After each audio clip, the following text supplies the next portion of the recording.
Well, I think it's very concerning. From our report, we've seen that there's been no improvements in end of century warming in the last 4 years, that the climate targets that countries are supposed to have submitted this year for 2035, of which there are quite a few that are still missing, do not make a difference to end of century warming.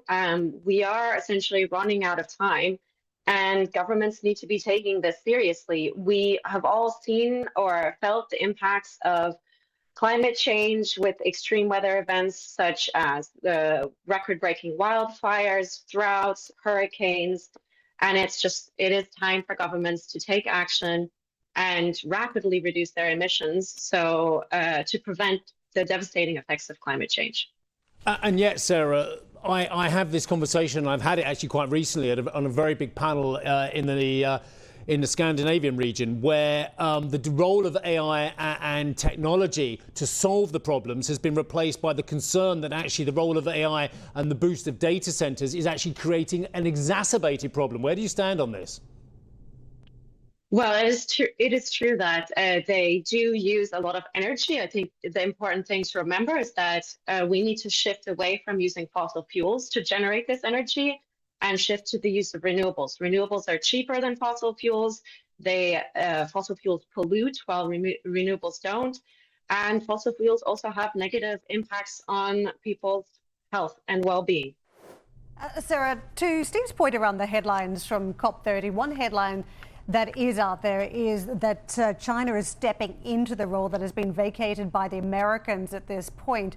Do you see that? How valuable a player is China, given all the EVs and renewable efforts they've made in recent years? Do you think that they are a reliable partner to take over from the Americans? Well, I think China has China is a large emitter of greenhouse gas emissions, but they have also set targets, ambitious targets for renewable energy capacity, which they have met for 2030. And they have recently in November submitted a 2035 climate target, which our projections say they are on track to meet. The Chinese government also sets targets that they know they can meet. So it means that their targets are the floor rather than the ceiling of their ambition. They have also drastically reduced the cost of renewables globally, as well as electric vehicles. So they are taking on leadership in the global fight against climate change.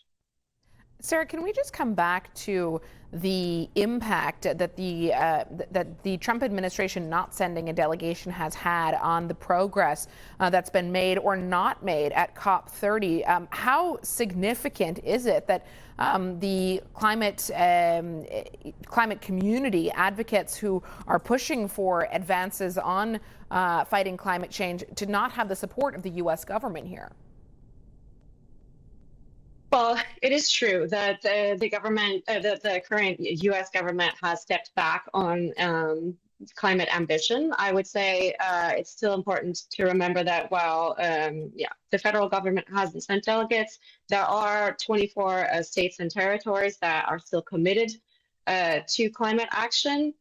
And it is also important to remember this is a global effort. This means that all countries need to step up their climate action because climate change affects everyone.